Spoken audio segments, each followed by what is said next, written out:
He did it again. Did it again, guys. Beamer did it again. He went 3 for 3 on keeping the three biggest names on the roster home for the 2026 season. Nyck Harbor, standout wide receiver from South Carolina, announces he will be coming back for a fourth year. We talk about what it means, how big of a deal it is, and most importantly, all the sad tears being wept from rival fans and the excuses being made from around the country. Locked On Gamecocks starts right now.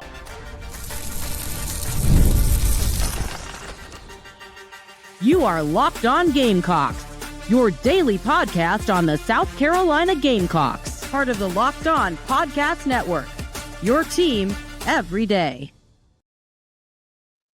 What's up, guys? Welcome into Locked On Gamecocks. I'm your host, Chris Marler, host of the Locked On Gamecocks podcast, part of the Locked On Sports Podcast Network, the number one sports podcast network in the country, and we have you to thank for it.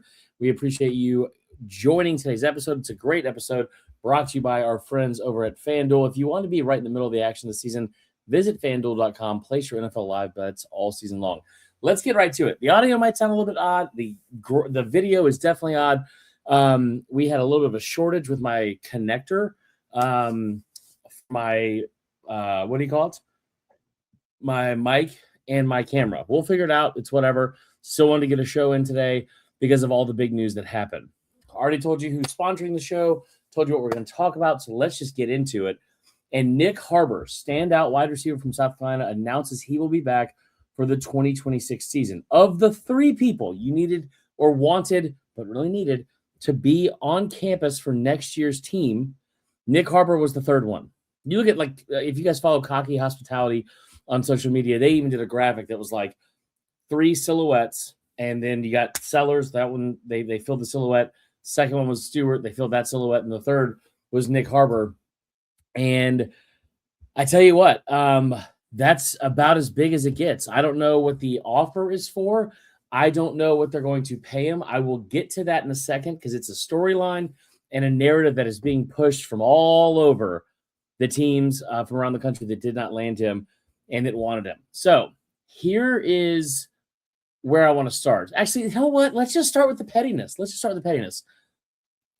Nyck Harbor coming back ruffled a lot of feathers for a lot of people and a lot of fans from around the country. The moment this happened on Christmas Day, you saw South Carolina fans start to celebrate, as they should. I was at Christmas dinner at Allie's family's house, and I'm holding up my phone. I'm like, he did it. 3 for 3. I mean, that's an incredible accomplishment from Shane Beamer. Again, when all the stuff that you were facing in the offseason and all the things that people were saying about you, like the doubt that was coming from me, I had to send out an apology to Darren Usher the other day.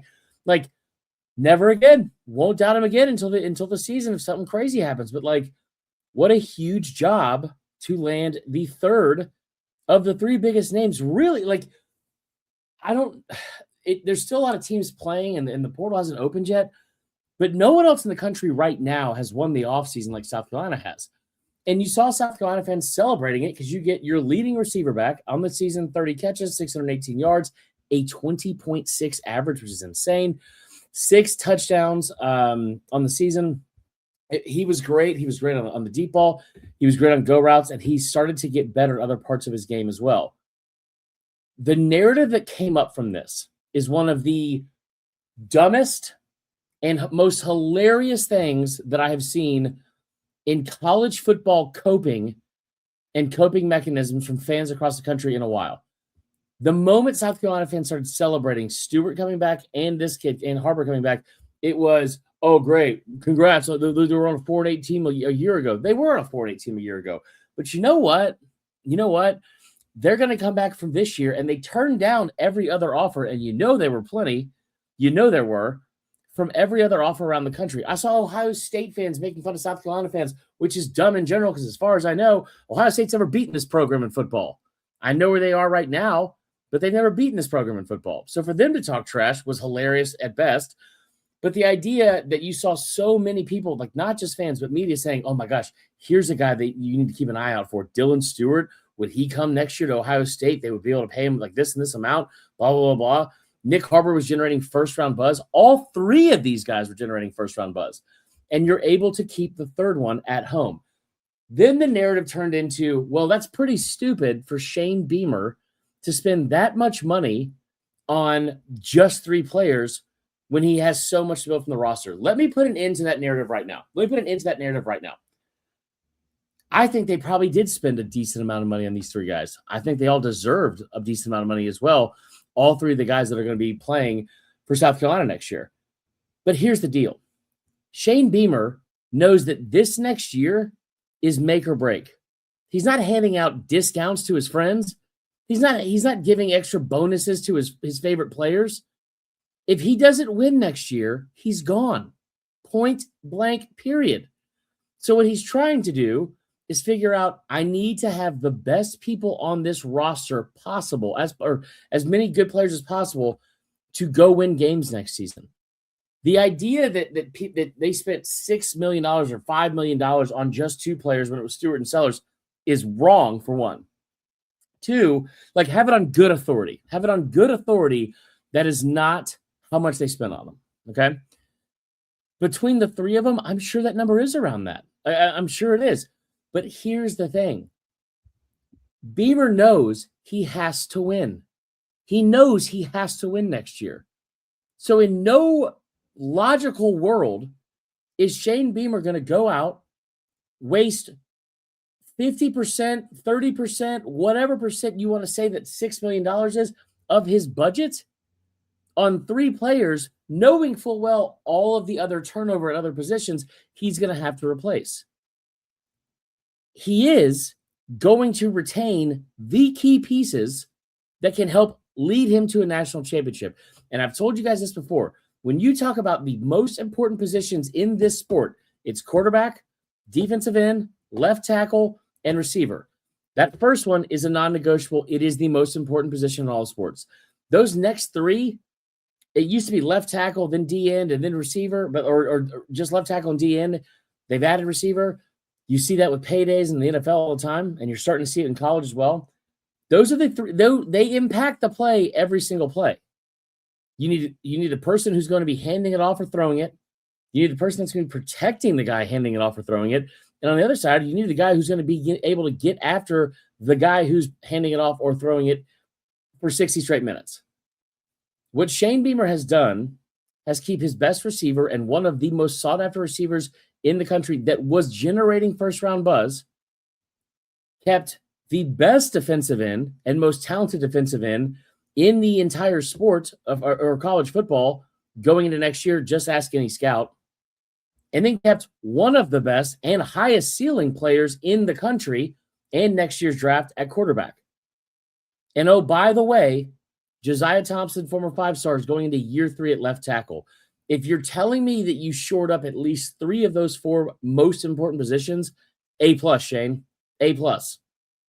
If you are sitting here trying to find ways to cope with the fact that, oh my God, they're not going away, and that's what's happening here, is that people were very excited. People don't like Shane Beamer outside of Columbia a lot of times. People were very excited to see, they were top 15, they're an SEC team, that patch on that logo on the patch or whatever. We hate that conference. Like, people enjoyed watching the downfall of this program this year or this season. Well, they were preseason top 15. They went 4-8. They sucked. The FCC's overrated. South Carolina, they're overrated. Shane Beamer sucks. Blah, blah, blah, blah, blah. And then you go into the offseason when it's like, well, they should be dead now, right? No. They kept Sellers. They made the right hire at OC. When has he done that?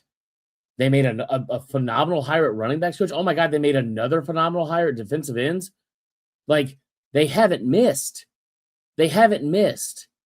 And what fan bases are going to do is what fan bases do, and that is tell themselves something to make them feel better. We do it. We do it all the time. But it was a foregone conclusion that you were not going to keep all 3 of these guys. And you were able to do it. So now the narrative has to shift is, well, they were 4-8 last year with those guys. Sure. They were 4-8 with Mike Shula and these guys. They're 4-8 with not as much talent coming in and these guys. I don't think they're going to go 4-8 next year. I think you know that too. It's probably why you're saying it, because you're worried about what's going to actually happen. The other side of it is, if I told you they spent that much money, which they didn't spend, according to reports that you're seeing, not reports, but just assumptive speculation on Twitter and social media and message boards, you would probably say, well, that's stupid because they did go 4-8 with them and blah, blah. Well, first off, those aren't real numbers they're throwing out. Second off, if I told you in the beginning of this month in December, hey, by the way, this thing could slide off the rails any moment, which I did tell you that. But what would you be okay with if it meant Sellers, Stewart, and Harbor were all coming back and they made the right hire at offensive coordinator? You'd probably tell me I was crazy it was going to happen. And I probably would have said to myself I was crazy for even saying it out loud. That's exactly what they've done. We got to go to a quick break. We got to pay some bills. When we come back, we're going to keep talking about it. We're also going to talk about what it means for Harbor to come back and for some of the newest positions, coaches, what they could also bring to the table, because we're 1 week away from the portal opening up. This is what's crazy about this month is it's December. We're not in a bowl game. There's still a lot of stuff to cover for one. But January, we get SEC basketball starting for one, for a conference play. But also the portal opens January 2nd. We're going to have another full month of news building this roster, and it's going to be a blast while we do it. Let's take a quick break. We'll come back. Locked On Gamecocks continues right after this.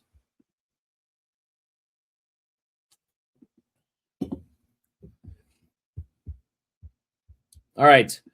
Welcome back. Welcome back. Welcome back. Before we get started on the second part of today's show, I do want to tell you about our friends at FanDuel. Now, tomorrow's Saturday. I'm filming this on Friday night, so depending on when you're listening to it.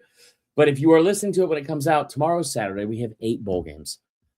Then we have Sunday. And I tell you what, NFL Sundays move fast, but one big play and suddenly everything feels different. That's what makes live betting with FanDuel so exciting. You're not just watching the game. You're reacting to it in real time. With FanDuel, you can place bets as the action unfolds, every drive, every momentum swing, every highlight moment. Live betting is best when the game starts to shift, a receiver gets hot, a defense tightens up, or the momentum flips after a turnover. FanDuel lets you jump in that moment, and it's all right at your fingertips. There's live spreads and money lines adjusting instantly, player props update as soon as a guy heats up or goes down, and maybe you want to take the over because you think he will heat up. They have it all for you. So if you want to be right in the middle of the action this season, visit FanDuel.com and place your NFL bets and live bets all season long. FanDuel, the game moves fast, and so can you. All right, let's get back to this for a second. I want to touch once more on what I said before the break, and that was this.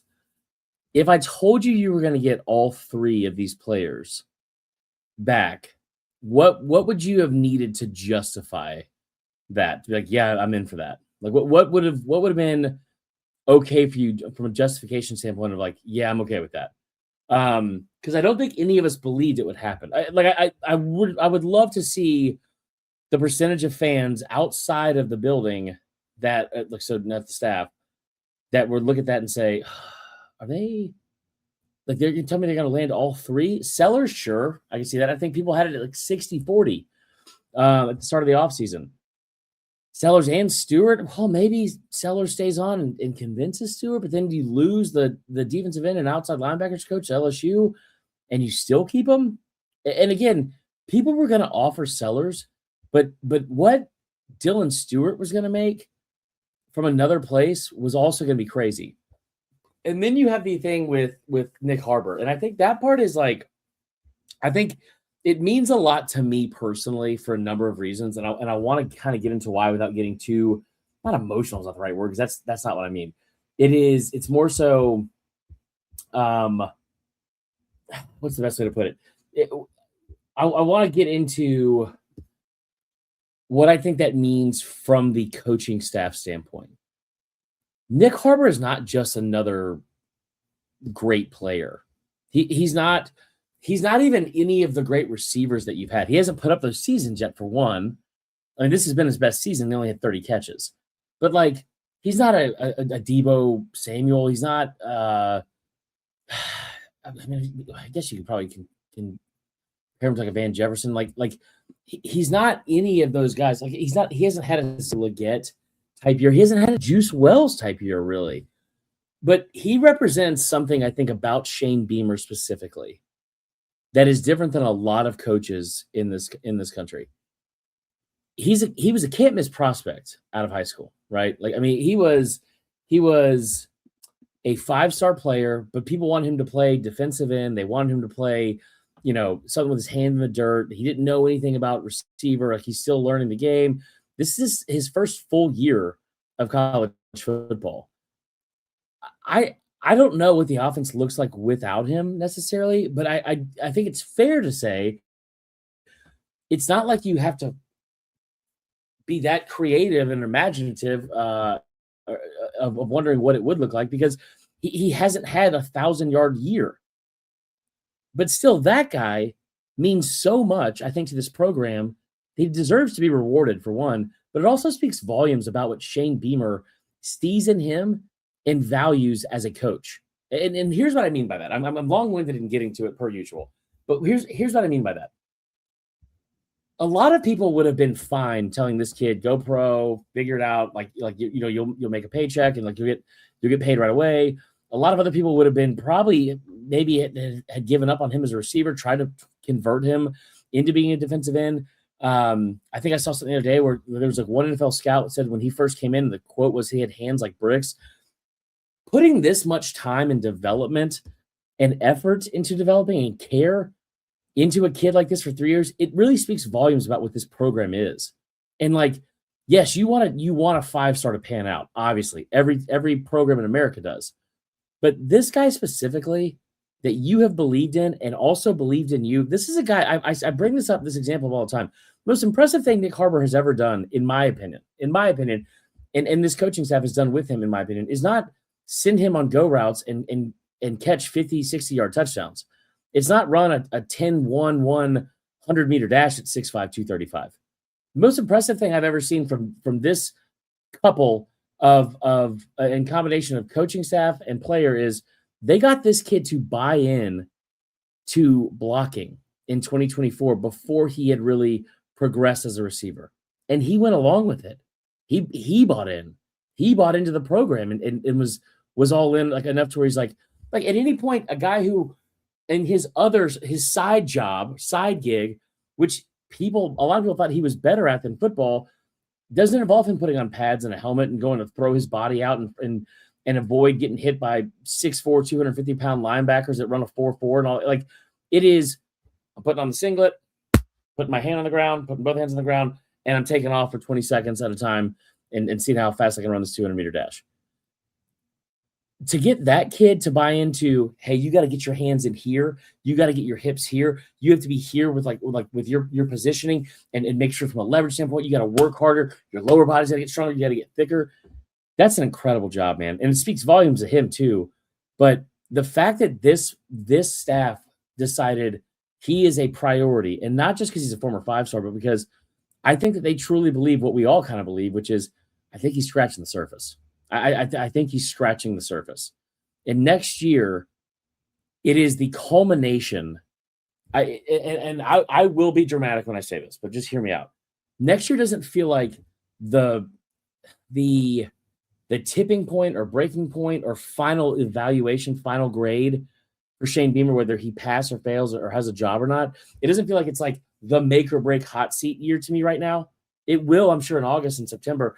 Right now, what it feels like is, man, this is kind of like the culmination of every single one of you that doubted me, every single one of you that doubted this program, every single one of you that said we weren't going to land any 5-stars from that area, like Dylan Stewart, like Nyck Harbor, and they weren't going to stick around anyway because it's the portal era and the NIL era, and they'll get paid somewhere else. Every single one of you that doubted it, you're going to have to watch it for a third straight year. And you're going to have to go watch Lenore Sellers get a better offensive coordinator and develop into what we think he can develop into. And Nyck Harbor develop into the receiver and football player we think he can develop into. And Dylan Stewart come back and be a top 5 potential pick in the draft. I don't want to compare him to Clowney, but just like Clowney was on draft boards. I mean, it is a culmination of all those things coming together into 1 year. And it should fire you up. It should fire you up. There's still so many boxes they have to check and so many things that have to get done before we're like, all right, let's how do we feel going into spring? How do we feel after spring? How do we feel going into the summer months when they're trying to, get workouts in and get better? How do we feel about this team, the roster, where they're at, who's going to produce, who's not, which early enrollee guys maybe stood out in spring camp? There's so many things that have to happen. Who the hell are they going to go get in the portal? Because there's a bunch of those guys they got to go after.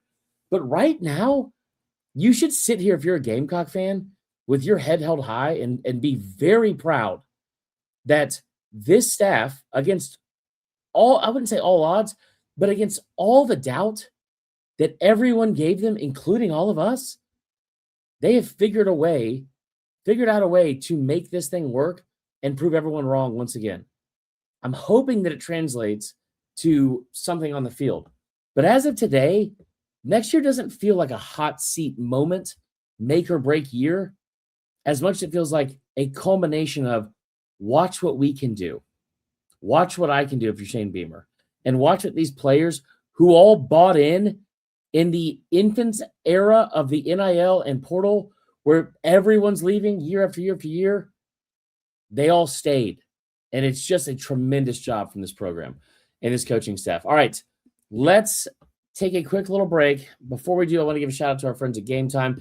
Listen, guys, there's nothing like college football season and tailgates, packed stadiums, bowl games, being right in the middle of the action, all of it, man. The energy, the bands, the moments you remember forever. But actually getting tickets, that part can be a little bit frustrating. And it used to be a lot more frustrating with long queues, logins, and prices jumping at checkout. And it was a lot more frustrating until we met our friends at the Game Time app. Game Time gives the advantage back to the fans. It's the easiest way to unlock amazing college football tickets and experiences in just a few taps. I tell you what, you can start seeing college football tickets as low as $25, and you can plan a game day trip. Maybe you want to go somewhere for the bowl game. Maybe you want to go to the Duke's Mayo Bowl. I don't even know who's playing it. I think it's like Wake Forest and somebody. Maybe you want to go check that out. Go up to Charlotte. Well, right now, you should go over to the Game Time app immediately and take the guesswork out of buying college football tickets with Game Time. Download the app, create an account, use the code LOCKEDONCollege, all capital letters, all one word, for $20 off your first purchase. Terms apply. But again, that's code LOCKEDCOLLEGE for $20 off your first purchase. Download the Game Time app today.